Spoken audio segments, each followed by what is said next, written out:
Good morning, my Real News Midday TV family. Thank you so much for tuning in this morning for another news update for Sunday, August the 17th, 2025. And I'm wishing for everyone a wonderful and a blessed Sunday. And in the news this morning, several injured in Highway 2000 crash. Several people were rushed to hospital on Saturday afternoon after the car they were traveling in overturned on the Midday to Williamsfield leg of Highway 2000. Preliminary reports are that about 4:30 p.m., the driver of a Nissan Note lost the control of the vehicle in the eastbound lane below Williamsfield, Manchester, and crashed the vehicle into a Jersey barrier on the highway, causing the vehicle to overturn. The driver and the passengers of the Nissan Note were assisted from the vehicle by passers-by. Motorists and commuters came together and flipped the vehicle. Damion Crawford dismisses gimmicks tag, points to JLP hypocrisy. Opposition spokesman on education Damion Crawford is questioning critics who have suggested that he is into gimmicks rather than substance. Sometimes I have to remind myself, said the world on a level, because everything the Rasta do is a problem. The sea of comrades gathered in Crossroads, St. Andrew on Saturday night. Crawford was recently criticized for a video he made appearing to wipe the windshields of cars in the corporate area. He was taken to task for mocking the circumstances of windshield wipers. But on Saturday night, Crawford pointed to one Jamaica Labour Party politician who played T.O.K's anti-homosexual song Chichi Man on several political platforms, and it was not labeled as gimmicks. When Andrew run a whole election on clocks, them no say it's gimmicks. When him go take JUTC bus, them no say it is gimmicks. When him take off him shoes and walk in a river, them no say it is gimmicks. When him go halfway tree, go and give out flyer, them no say it is gimmicks. But every time I talk, them say it is gimmicks, Crawford lamented. He also questioned why some ribbon-cutting exercises by the government were not branded as gimmicks. Noting that he is a lecturer in marketing, Crawford said he pulled his educational background in the field to try to figure out why Prime Minister Andrew Holness was handing out booklets of his government's achievements in traffic. I put my marketing brain and I say, listen, this couldn't be nothing but political theater, because you have 2 million voters, and one day in halfway tree could not reach 2 million voters, Crawford suggested. I say, why is Andrew doing this? He must be trying to say he is from the people and he's of the people. But when they were locking up thousands of youth in jail under states of emergency, he wasn't from the people, the opposition senator claimed. He also lambasted the seeming inequalities during the COVID-19 pandemic, which saw small business owners being forced to close their doors while big entertainment events were allowed to be held.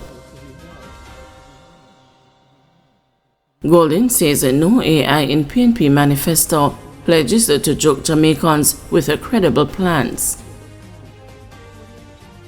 Leader of the opposition People's National Party, Marco Golding, has fired back at members of the Jamaica Labour Party who have dismissed the PNP's manifesto as being created by artificial intelligence.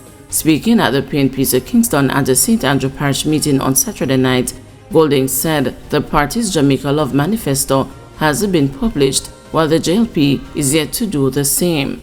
They called a press conference even though they don't publish any manifesto to try and disrespect our manifesto.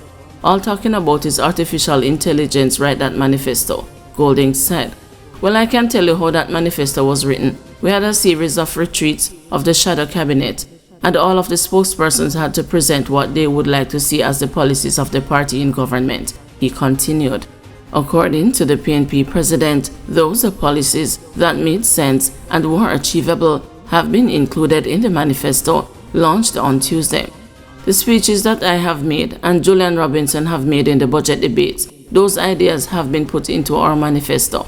And I personally edited the manifesto a week ago to make sure that everything in it was something that I felt comfortable with, Golding explained. So there is no artificial intelligence in that manifesto. It's real intelligence in the manifesto, and it's a pathway to give a better life to Jamaica, Golding posited. Borrowing a word from the Neville Struggle Martin's My Leader Barnia, the opposition leader said he will joke Jamaicans in 2025 with the first in family scholarship. So any child who is the first in their family to qualify for school or university under the People's National Party government will get a full scholarship so that they can help their brothers and sisters step out of poverty and we can end the intergenerational poverty in this country. He also touted the plan by his political party to build 50,000 affordable houses in the party's first term in office should it win the next election. We're gonna build them on public lands not suitable for agriculture, and we're not gonna include the value of the land in the price of the house because we want the people of Jamaica to be able to access it, Golden stated. He also said the National Housing Trust will be reformed and restored to its original purpose under which it was formed by Michael Manley. You deserve better than 0%, Robinson tells the teachers. Opposition spokesman on finance Julian Robinson has told the Jamaican teachers they deserve better than 0%, a day after their union walked out of a wage negotiation with the Ministry of Finance. Robinson was speaking at a People's National Party meeting in Crossroads, St. Andrew on Saturday night. The government has said that they are offering 0% in the first year. 0% is an insult to our public sector workers. We have looked at the budget and we know that we will do better for you because you deserve better than 0%, Robinson stated. The government initially offered the teachers a 4-year deal with no salary increase in the first year and 3 years of 2.5% for the following 3 years. It was rejected by the teachers who insisted that they would not be signing a 4-year deal. The government removed 1 year and brought it to 3, but maintained no increase in the first year and 2.5% for the other 2 years. Robinson on Saturday night told the crowd of thousands that the workers' unions and their representatives would have access to him and his ministry and would not have to walk out on him. The People's National Party will treat you with dignity and respect. You won't need to threaten strike action to get a meeting with me. You won't need to become restive just to ensure that your voice can be heard, he stated. The Jamaica Teachers Association has given the government a deadline of midnight on Sunday to present a substantially improved salary offer. It also indicated on Friday that the association reserves the right to activate all its machinery to respond if there is no improved wage offer by Sunday's deadline. Finance Minister and the Public Service, Favour Williams, has described as disappointing Friday's walk out of the negotiations by the JTA, stating that there has been meaningful progress on several items in the association's compensation claim. October 8, a court date for woman who sent a threat via TikTok. Sabrina Messom, who was charged under the Cybercrimes Act after she allegedly threatened a man on social media, made her first appearance in the St. James Parish Court on Wednesday and is slated to reappear in the same court on October 8. According to the allegations against the Messom, who is charged with malicious communication, an offense under the Cybercrimes Act of 2015, she threatened the complainant on a TikTok post in which she made unsavory comments about him. On July 14, Messom reportedly posted the offensive video in which she allegedly made the threatening and defamatory comments on social media platform TikTok. She also reportedly identified the complainant by his full name and with a photograph. After the post was made, several parties reached out to the complainant concerning the video, and he subsequently made a report to the police. Messom was later arrested, and she reportedly said under caution, "A con man robbed me out of my business and I use lawyer to trick me to sign over my business to him. Me never know how to deal with the situation.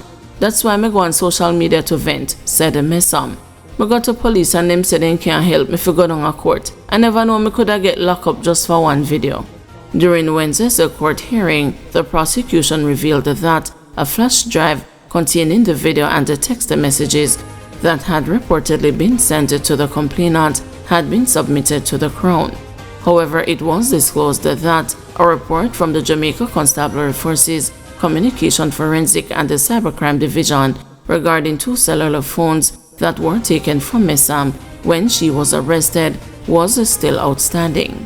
Presiding Parish Judge Natisha Fairclough Hilton subsequently ordered Ms. Sam to submit her fingerprints to the police and to return to court on October 8.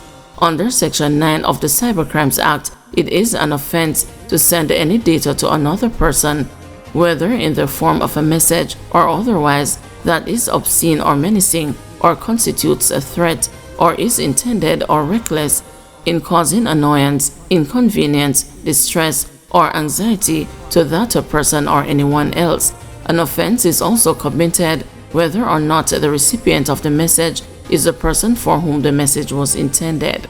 If convicted, an offender may face a fine not exceeding $4 million or imprisonment of up to 4 years, or both a fine and imprisonment for a first offense. If damage is caused as a result of the offense, or if there is a second or subsequent offense, the fine can go up to $5 million, or the imprisonment can be for up to 5 years. One noteworthy case of malicious communication, which is currently being prosecuted, is a matter of a popular TikTok user, 119, real name Milton Ray, who is expected to stand the trial in the St. Catherine Parish Court on November 7. Ray was arrested and charged after he allegedly posted a picture of a woman with defamatory remarks online on March 30 because she reportedly rejected his invitation to come to his home on March 22. Guys, thanks for watching. Please join us this afternoon at 2 p.m. for another news update.